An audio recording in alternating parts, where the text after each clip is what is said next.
할렐루야. 오늘도 주님의 마음을 보고 하나님이 주시는 세상이 줄 수 없는 평안과 은혜가 우리 대정인만의 온 교회에 가득하기를 예수 그리스도의 이름으로 축원합니다. 많은 부분들이 요즘에 달라졌지만은 특별히 제주도에 있다 보니까 이렇게 연세로 혹은 단기로 집을 구하는 분들이 종종 있어요. 그래서 이제 그분들을 이렇게 쭉 보는데요. 예전에는 일일이 집들을 우리가 다 찾아가서 수도꼭지도 여러 막 이렇게 올려보기도 하고 변기도 내려보기도 하고 막 그렇게 했잖아요. 요새는 그렇게 하면 안 돼요. 그래서 요새는 오히려 사진으로 그런 것들을 보고 앱을 통해서 집들을 보고 한 번도 집도 보지 않고 들어가시는 분들이 사실은 상당히 많더라고요. 이제 어르신들은 아마 그렇게 못할 거고 이제 20대 청춘들은 대부분 한 번도 집을 보지 않아도 앱으로 보고 이렇게 구매하고 이런 부분들이 아주 익숙한 것 같아요. 그래서 많은 집을 구하는 그런 앱들이 있는데 제가 어제 한 프로그램을 딱 보는데요. 광고가 나오는데 이제 집을 구하는 앱 중에서 20대가 가장 많이 선호하는 그런 어플이래요. 새로운 광고인데 거기서 맥세권 이런 말이 나오는 거예요. 슬세권 이런 말이 나오는 거예요. 무슨 말인지 우리 성도님들 아십니까? 제가 대충 느낌으로 맥세권 혹시 맥도날드 옆에 있는 집이라고? 그런 집이 중요한가? 이런 생각이 제가 들었어요. 그런데 이 20대들은 이 맥세권, 맥도날드 옆에 있는 집이 참 중요한 거예요.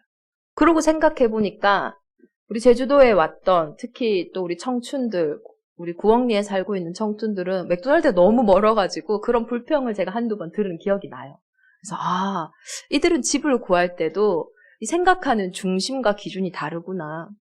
스세권은 스타벅스가 옆에 있는 또 집이에요. 그래서 이런 맥세권, 스세권, 빨세권, 빨래방이 있는 집들.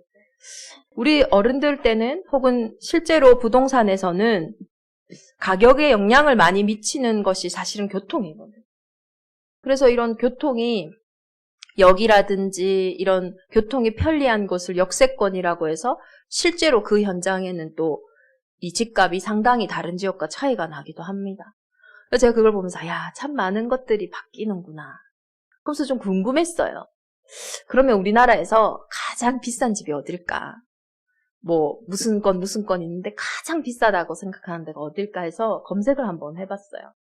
검색을 해보니까 2021년도에 발표된 우리나라에서 가장 비싼 아파트는 장동건 고소영이 사는 걸로 유명한 더 펜트하우스 청담이었어요. 그래서 이게 138억인가? 이런 식으로 얘기가 돼 있어서 최근에 고소영이 인스타그램에서 138억, 135억 사실이 아니다. 이런 글을 올렸던 것도 있던데요. 어찌되었든 이곳은 뷰가요. 3가지 뷰가 있대요. 아차산 뷰, 한강 뷰, 그리고 시티 뷰. 이래서 어느 곳에서나 그 3가지 뷰를 볼 수 있어서요. 아주 많은 사람들이 선호하고 꿈꾸는 집이라고 합니다. 그런데 아무리 우리가 좋은 집에 산다 할지라도 아무리 역세권에 살고 아무리 맥세권에 살고 아무리 스세권에 산다 할지라도 그 집이 막아줄 수 있는 것들에는 한계가 있어요. 그 더 펜트하우스 청담을 사진으로 봐도요. 아주 멋있더라고요.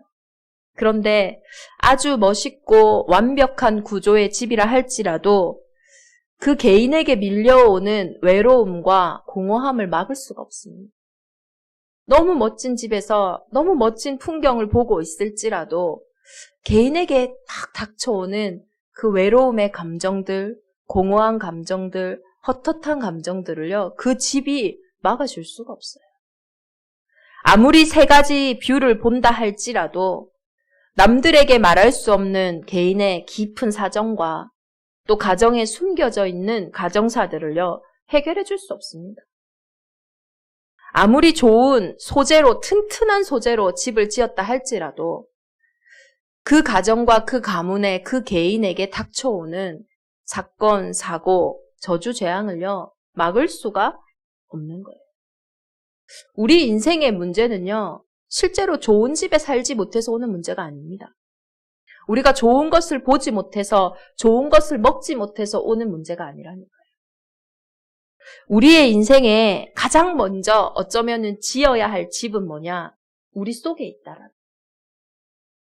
아무리 좋은 역세권이다, 아무리 좋은 뷰를 가지고 있는, 보니까 팍세권, 파크주의래요. 아무리 팍세권에 산다 할지라도요, 내가 그리스도 안에 있지 않는다면, 내가 하나님 곁에 있지 않는다면요, 실제로 진정한 자유와 행복은 없게 되어 있는 거예요. 하나님은 우리의 인생에 가장 먼저 지어야 할 집을 우리의 영혼에 담아두신 거예요.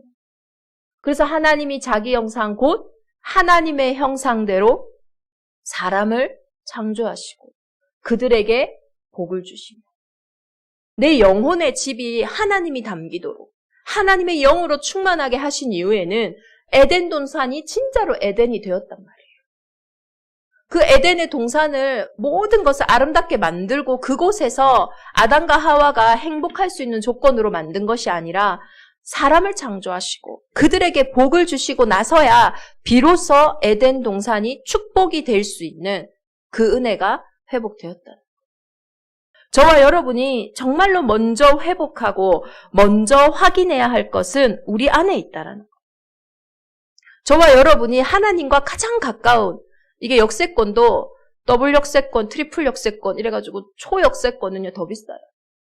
내 영혼 속에 그리스도가 그 생기가 그 생명이 얼마만큼 깊이 담기고 넓게 담기고 높게 담기냐에 따라서 실제 우리 인생의 감사와 만족 그리고 평안은요 가히 상상할 수 없는 것이죠. 여러분은 어디에 살고 계십니까? 성경에 하나님이 가장 먼저 하신 질문이 내가 어디에 있느냐 했어요. 여러분은 어디에 살고 계십니까? 어디에 계십니까? 이번 한 주간 항상 하나님의 은혜 가운데 있으라 했어요. 여러분은 어떤 가운데 계십니까? 근심과 걱정과 염려 가운데 계십니까? 내 과거의 상처 가운데 계십니까? 아니면 현실의 두려움과 미래의 불안함 속에 계십니까? 아니면 그냥 지나가는 수많은 사람들의 말과 그들의 평가 속에 계십니까? 네가 어디에 있느냐? 이 첫 번째 질문에 아담이 내가 벗었으므로 두려워하여 숨었나이다. 하나님과 함께하며 그 복 속에서 에덴의 가장 높은 곳에 전능자를 대신하여 하나님이 아담을 두셨는데 그 아담이 이제는요 두려워 숨어버렸어요. 그 에덴을 정복하고 다스리고 그 에덴에 하나님의 영광을 돌려야 되는 그 존재가 그 현장을 다스리기는커녕 그 현장에 두려워 숨었어요. 저와 여러분도 하나님이 우리에게 주신 과거, 현재, 미래가 오늘 우리의 현장이 생육하고 번성하고 충만하고 정복하고 다스리는 그 정복자의 응답 속에 주셨는데 하나님 자녀의 권세를 주셨는데 우리는요 어디에 있습니까? 도리어 그것에 종노릇하고 있는 것. 내가 두려워 숨었나이다. 왜 두려웠을까요? 내가 벗었습니다. 하나님이 이야기하세요. 누가 너희에게 벗었음을 알렸느냐. 영적인 충만함이 있을 때는 육신이요 되어졌어요. 근데 영이 죽고 나니까요 육신밖에 안 남은 거예요. 벗은 게 보여지는 거예요. 육신적인 게 보여지는 거예요. 누가 내게 벗었음을 알렸느냐. 하와가요. 하와는 뱀이요. 결국은 우리가 하나님의 언약을 떠남으로 선과 악을 알게 하는 그 나무의 열매를 먹게 함으로 우리의 인생에 두려움과 불안함과 수치가 오게 한 진짜 가해자는 타고 가보니 결국은 옛뱀 곧 마귀였더라. 여러분의 영적인 위치를 회복하는데 이 두려워서 숨을 수밖에 없는 그 상태를 회복하기 위해서는 실제 우리의 인생을 두렵게 만들었던 그 어둠의 존재가 무너져야 됩니다. 하나님을 떠남으로써 하나님은 의예요. 그 의와 함께하기 위해선 그 성령과 함께하기 위해선 나의 죄의 문제가 하나님을 떠났던 그 불신앙했던 죄의 문제가 해결되어져야 됩니다. 영적인 현주소를 바꾸기 위해서는 다른 것이 필요한 게 아니에요. 아무리 좋은 집, 아무리 좋은 뷰를 가지고 아무리 높은 집을 가지고 있는 그 집이라도 내 인생에 닥쳐오는 운명과 사주팔자를 막아줄 수가 없어요. 육신의 것으로는 우리의 인생에 실제 개인이 가지고 있는 깊은 상처와 그 외로움과 공허함을 막아줄 수 없다니까요. 오늘 우리 주보의 자료팀이 만든 자료를 보시면요. 외로움이 개인에게 얼마나 큰 영향을 미치는지 몰라요. 깜짝 놀랐다니까요. 외로워하는 사람들은요. 하루에 담배를 15개 피는 거랑 똑같대요. 그만큼 인생에요. 많은 영향을 주는 거예요. 뇌졸중 3배가 된대요. 하나님을 떠나 있는 그 영적인 상태로부터 오는 그 외로움이, 그 공허함이 실제로 우리의 인생에 얼마나 육신과 생각과 마음에, 눈에 보이는 현장에 영향을 주냐는 거예요.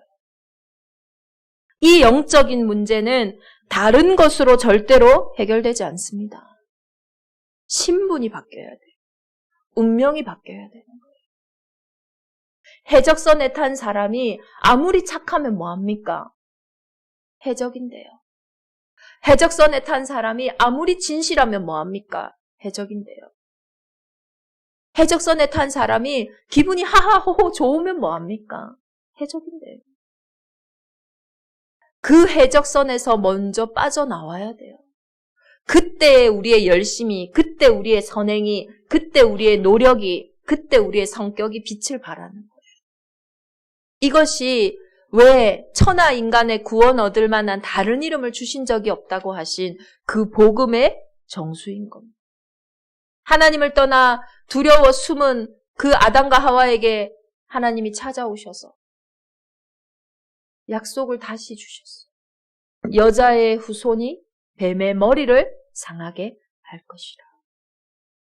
그 여자의 후손으로 오신 그 가죽옷을 입는 순간에 무화과 나무잎, 우리의 모든 노력과 우리의 모든 노력과 우리의 모든 행동은요, 실제 내 인생의 문제가 해결이 안 되는데, 그 피의 언약, 그 가죽옷, 여자의 후손으로 이 땅에 오셔서 십자가에 죽으시고 다시 살아나신 그 그리스도의 옷을 입는 순간에 어떤 일이 일어납니까?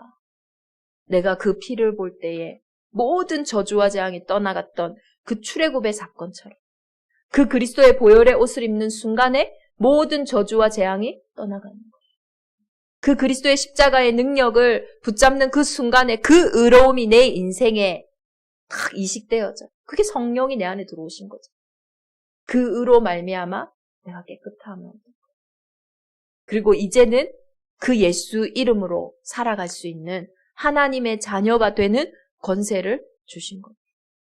이번 한 주간 정말로 대정 임마누엘 온 교회가 무화과 나무 잎이 아닌 진짜 가지고 그 여자의 후손만이 내 인생에 하나님을 떠남으로 두려움이 온 그 모든 문제로 자유함과 해방을 주는 줄 믿습니다. 가죽옷의 주인공 예수 그리스도를 믿는 순간에 우리는 죄와 사망의 법에서 해방받은 거예요. 그뿐만 아닙니다. 해방받고 이제는 생명의 성령의 법이 저와 여러분의 인생의 주인이 되신 거예요. 그 법 아래 있을 때는 로마서 8장을 보면요. 그 어떤 것도 사망도 그리스도 안에 있는 너희를 끊을 수가 없다. 우리의 인생에 육신의 죽음이 올지라도 그것이 끝이 아닙니다. 이제는 우리는 정말 천국을 누릴 수 있는 새로운 시작이 된 거예요. 그 안에 그 어떤 것도 끊을 수가 없다. 그게 다가 아니죠. 이것은 어쩌면 아주 소극적인 구원이에요. 아, 내 인생의 문제가 끝났구나. 하나님은 거기에 머물기 원하시는 게 아니에요. 이제는 그리스도 예수 안에 있는 그 힘으로 내게 능력 주시는 자 안에서 내가 모든 것을 할 수 있느니라. 이제는 내 문제 끝난 거 그건 당연한 거고 그리스도 예수 안에서 우리는 새로운 피조물입니다. 내게 능력 주시는 자 안에서 이제는 모든 것을 할 수 있어요. 그래서 약속하신 거예요. 오직 성령의 충만함을 받아라.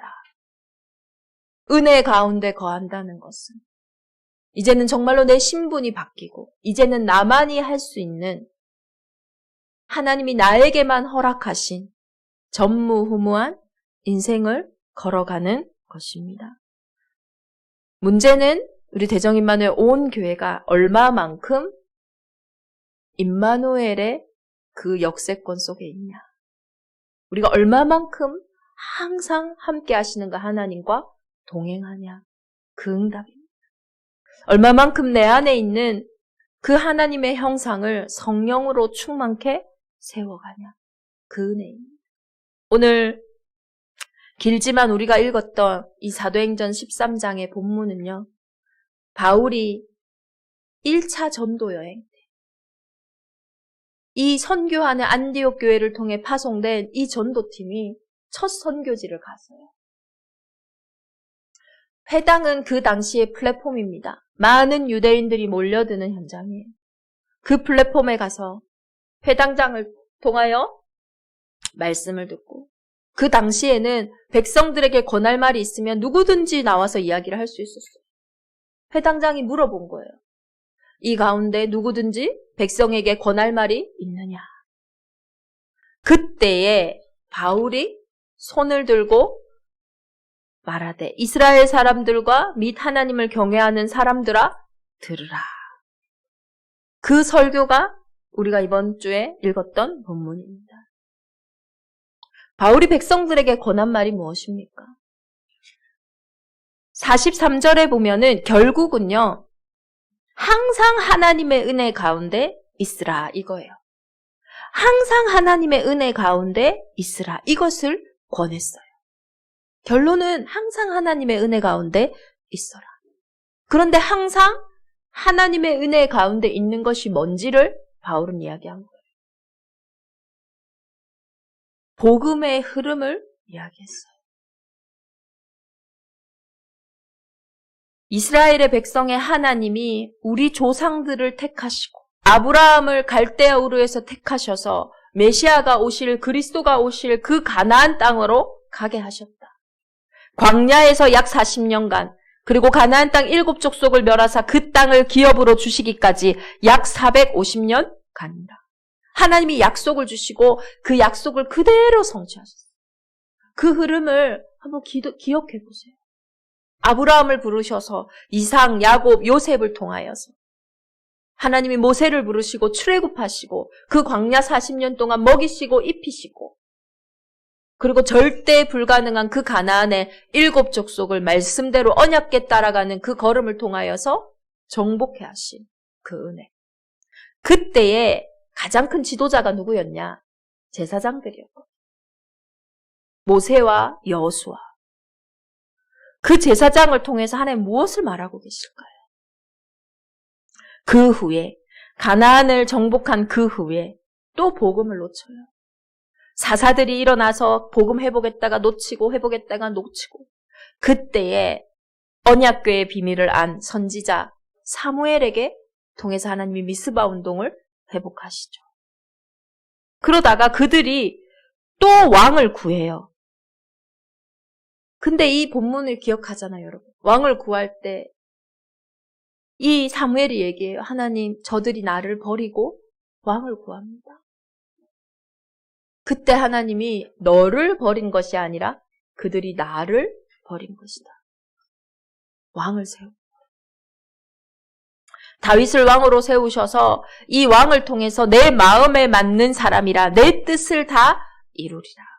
언약궤의 비밀을 알았던 그 다윗을 통하여 그 언약궤의 핵심인 그리스도의 비밀을 아는 이 다윗을 통하여서 하나님이 약속하신 대로 이 사람의 후손에서 이스라엘을 위하여 구주를 세우셨으니 곧 예수라.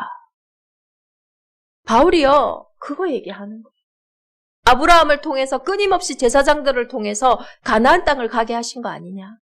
그리고 그 땅에서 선지자 사무엘을 통해서 계속 복음 회복하시다가 왕들을 통하여서 또 왕을 이 복음을 이야기하신 거 아니에요. 그 제사장, 선지자, 왕, 참 선지자로, 참 제사장으로, 참 왕으로 다윗의 후손에 구주가 나셨는데 그분이 곧 예수 아니냐, 그리스도 아니냐. 너희 조상들의 역사를 통해서 이 예수 그리스도를 가르치는 게 아니냐. 그런데 이 복음을 모든 백성에게 전파하니 하나님이 말씀을 성취하시려고요. 27절에 보면 예수를 정죄하여 선지자들의 말을 응하게 하였도다. 죽일 죄를 하나도 찾지 못하였으나 빌라도에게 죽여달라 하였으니 성경에 그를 가리켜 기록한 말씀을 다 응하게 한 것이라. 예수님이 그리스도가 되시기 위해서는 십자가에 죽으시고 다시 살아나셔야 되는 부활주가 되셔야 돼요. 부활하셔야만 사단의 머리가 박살나는 겁니다. 그 말씀을 응하게 하시려고 너희가 믿지 않지 않았냐? 그 예수님을 이단을 만들어 십자가에 죽이지 않았냐? 그런데 그분은 죽은 자 가운데서 다시 살아나시고 여러 날 갈릴리로부터 예루살렘에 함께 올라간 사람들에게 보이셨습니다. 그것이 감람산의 사건이고 그것이 부활 메시지. 이걸 바울이 전달하는 거예요. 그러면서 오늘 32절에 보면요. 우리도 조상들에게 주신 약속을 너희에게 전파하노니. 내가 오늘 이 복음을 너희에게 똑같이 전달한다. 그 말이에요. 하나님께서 살리신 이는 썩음을 당하지 아니하였나니 그러므로 형제들아 너희가 알 것은 이 사람을 힘입어 죄사함을 너희에게 전하는 이것이며 모든 일에도 이 사람을 힘입어 믿는 자마다 의롭다 하심을 얻는 이것이라. 이 복음이요. 이 아브라함에게 임했던 이 복음이요. 이 요셉에게 임했던 이 복음이 정말로 모세에게 그 출애굽의 지도자에게 임했던 이 복음이 사무엘에게 다윗에게 그래서 예수 그리스도에게 임했던 그 복음의 성령의 역사가 이제 너희에게 임한 거 아니냐. 이 이름을 힘입어 죄사함을 얻어라. 이 힘을 힘입어 모든 일에 의롭다 하심을 얻어라. 그 말씀하신 저와 여러분에게 와 있는 은혜가 어떤 은혜인지 아셔야 돼요. 어느 날 갑자기 우연히 온 그 은혜가 아니라 창세전부터 영세전부터 하나님이 우리를 뱃속에 짓기도 전에 아시고 이 복음의 은혜를 지금 저와 여러분에게 주신 거예요. 항상 이 하나님의 은혜 가운데 거하라. 여러분이 이 흐름 속에 있어요. 이 흐름 속에 있다면 예수 그리스도께서 십자가에서 모든 것을 다 이루신 것처럼 사실은 다 끝난 겁니다. 내게 오는 그 문제도 내게 오는 그 어떤 것도 사실은 우리를 막을 수 없는 은혜인 거예요. 이 말씀을 듣고 많은 사람들이 은혜를 받았어요. 그래서 다음 주에도 다음 안식일에도 우리한테 와서 이 말씀을 전달해 달라 해요. 44절에요. 그 다음 안식일에는 온 시민이 거의 다 하나님의 말씀을 듣고자 하여 모이니. 온 시민이 다 모인 거예요. 그 지역의 사람들이. 근데 유대인들이 그 무리를 보고 시기가 가득하여 바울이 말한 것을 반박하고 비방하고는 바울과 바나바가 담대히 말하여 이르되 이 하나님의 말씀을 마땅히 너희 유대인들에게 전할 것이라서 전했는데 너희가 스스로 나는 영생을 받지 않겠다. 나는 구원을 받지 않겠다라고 자처하니 우리가 이방인에게로 향하느니라. 이 은혜의 복음을 향해 가다가 하나님은요. 받지 아니하는 사람들에게는요. 그거 지나가시는 거예요. 왜요? 하나님 인격적이신 분이거든요. 그래서 우리가 마음으로 믿어 의에 이르고 입으로 시인하여 구원에 이르는 거예요. 저와 여러분이 어디에 있느냐? 내 마음이 콩밭에 가 있으면 콩밭밖에 열매가 안 옵니다. 우리의 마음이 이 복음에 가 있을 때 하나님은 이 복음의 은혜를 한량없이 부어주시는 거예요. 아, 너희가 이거 원하지 않는구나? 그러면 우리 이방인에게 갈게. 주께서 이같이 우리에게 명하시되 내가 너를 이방의 빛으로 삼아 너로 땅끝까지 구원하게 하리라 하셨느니라. 이것을 이방인들이 듣고 너무 기뻐한 거예요. 이 복음이 내게 임한 걸 너무 기뻐한 거예요. 그러니 하나님의 말씀을 찬송하며 영생 주시기로 작정된 자는 다 믿더라. 우리가 하나님의 은혜 가운데 있을 때 그 말씀의 시간표를 지금 오늘의 시간표를 기쁨으로 받을 때 하나님의 작정하심이 그 현장에 이루어지는 줄 믿습니다. 이것이 응답의 현장의 키예요. 네가 어디에 있느냐? 오늘 저와 여러분의 마음과 생각이 하나님 앞에 열려 있을 그때에 하나님의 작정된 시간표가 1000년이 하루 같고 하루가 1000년 같은 그 하나님의 시간표가 임하는 것입니다. 은혜 가운데 있으면요, 여유가 얼마나 있는지 몰라요. 주의 말씀이 그 지방에 두루 퍼지니까요. 이에 유대인들이 경건한 기부인들과 그 신의 유력자들, 힘 있는 자들을 선동해가지고요. 저 바울과 바나바를 막 박해하는 거예요. 그럼 어떻게 될까요? 마음이 어때야 됩니까? 조급해야 되죠. 어떻게 해야 됩니까? 막 고민해야 되죠. 그런데 이들을 보세요. 두 사람이 그들을 향하여 발에 티끝을 떨어뜨리고 이고니온으로 가건 다른 곳을 향해 가는 거예요. 받아들이지 않는 그 현장에 복음의 흐름이 멈추고 다른 곳을 향해 가는 거예요. 제자들은 기쁨과 성령이 충만하니라.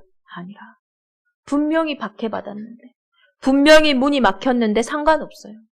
왜? 복음은 막히지 않고 한계가 없이 막 가니까요. 이번 한 주간 우리가 이 은혜 속에 있는 거예요.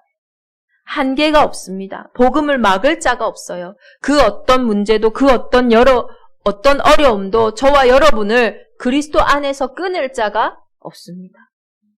이 복음 안에 오늘 저와 여러분의 집이 있는 것이요.